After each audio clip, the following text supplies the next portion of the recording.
Things I don't like about the Flim Flam Brothers episode of My Little Pony. Thim.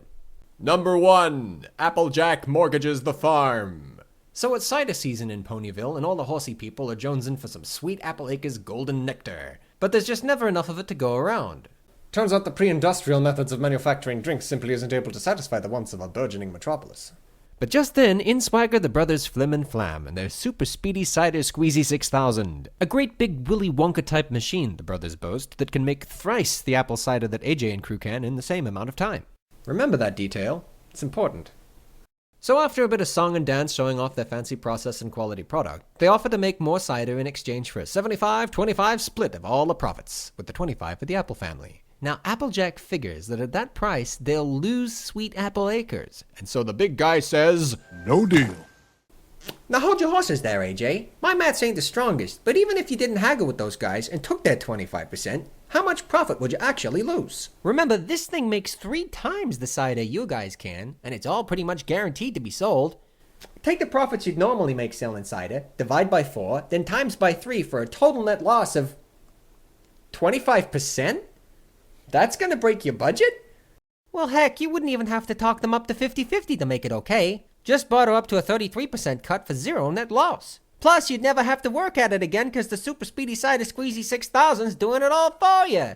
Additionally, even if you do want to keep working hard, you could sell the Hoof Pick product as a premium brand for more. Seems like these guys just breezed into town, solved all your supply problems, and offered you more profit for less. But no, instead we're going to lose the farm. You what? Yeah, and it's never explained why. I mean, what farm ever foundered for not being able to sell enough cider in the off months? Especially one that was given to its owners by the ruler of the world! What, are you guys in trouble with the mob? Is Stephen Magnet gonna come and cry all over it or something? The only situation I can think of in which a farm would go immediately insolvent due to a short lack of funds would be if they were mortgaged up to the eyeballs. Which prompts the logical question, to whom? Right, are they in debt to the Pony Bank? Ugh! I refuse to believe that fractional reserve banking is anywhere near Princess Celestia's Equestria. And even if it is, just hit up your friend Twilight for a loan. She's got connections. Number 2. What? Now wait, you fellers, hold it! You went and oversold it! I guarantee that what you have there won't compare. For the very most important ingredient can't be added or done expedient, and it's quality brands of Lakers quality and care! Mumbler! Seriously, I cannot understand a single word you're saying. Number 3. Give Rainbow Dash a frackin' drink. For Nessus' sake, she's your best friend, AJ, and she hasn't tasted your cider in years? Put a cup of it aside. Number 4. The brothers Flim Flam win the bet. That's right, my little ponies. Flim and Flam actually do win exclusive future rights to sell all cider in Ponyville. And they do it fair and square. Think about it. While Applejack may consider it cheating to take shortcuts, no pony ever said that it matters what the cider tastes like in this competition. It was all about whomever had the most barrels of it. So there you have it. End game. The Apple family just lost. But what's this? Flim and Flam don't actually have any apples to put in their machine? Well, what a dilemma. Looks like you got a bit of a catch-22 on your way. What? Where are you going? The Apple family's just giving up?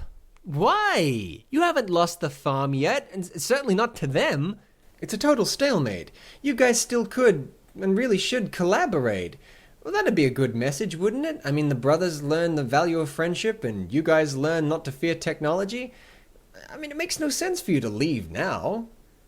But I guess it doesn't matter, because Flim and Flam just leave anyway. Why? Because they can't sell their cider. You see, they cut corners in the challenge and ended up making some bad barrels when they learned that the Apple family was catching up to them. But dude, that was halfway through the challenge, brah! They still had plenty of good cider to sell Ponyville. By all accounts, more of it than the Apple family had previously made that year.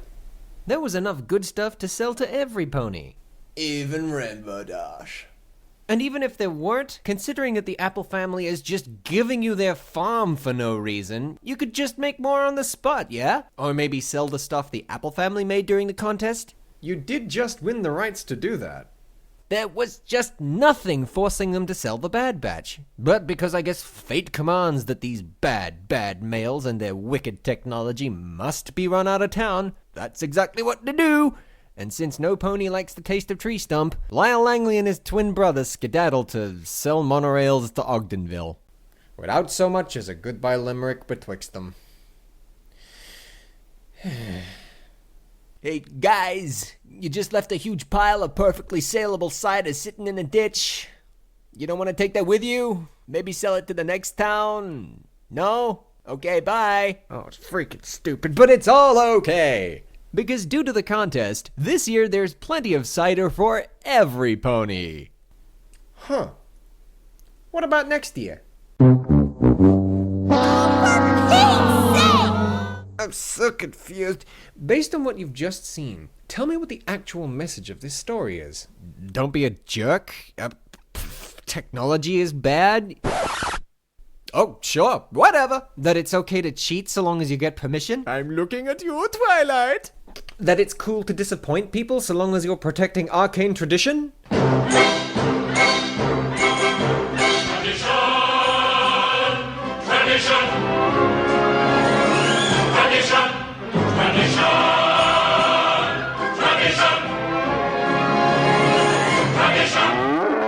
It's like there's no clear moral to this episode at all. Dear Princess Celestia, I wanted to share my thoughts with you. I didn't learn anything. I was right all along. If you take your time to do things the right way, your work will speak for itself. Number 5. Granny's face is weird here. I mean, she usually has this enormous schnoz, and now it's suddenly gone. And it's kind of freaking me out. That is all. Now, to be fair, there are some things that I do like about this episode. Party pooper. Number 1. It's funny that Rainbow Dash can't get a drink. Yeah, I know what I said. But Rainbow Dash can't get a drink aside of this whole episode while Pinkie Pie manages it twice. And while it doesn't really speak well of Applejack that she doesn't do something to secure a cup of cider for her friend, the pressure that keeps building and building on Rainbow Dash is funny as hell. Is this some kind of cruel joke? Number 2. Apple Bloom is awesome and cute. Soon as things get real, Apple Bloom turns into a fiery, feisty can-do go-getter with a Charlie Sheen attitude. Making deals, taunting bad guys, and fighting for her family's future. They should totally give her the Heavy's minigun as a cutie mark. Number 3. They keep knocking over Granny Smith's fence.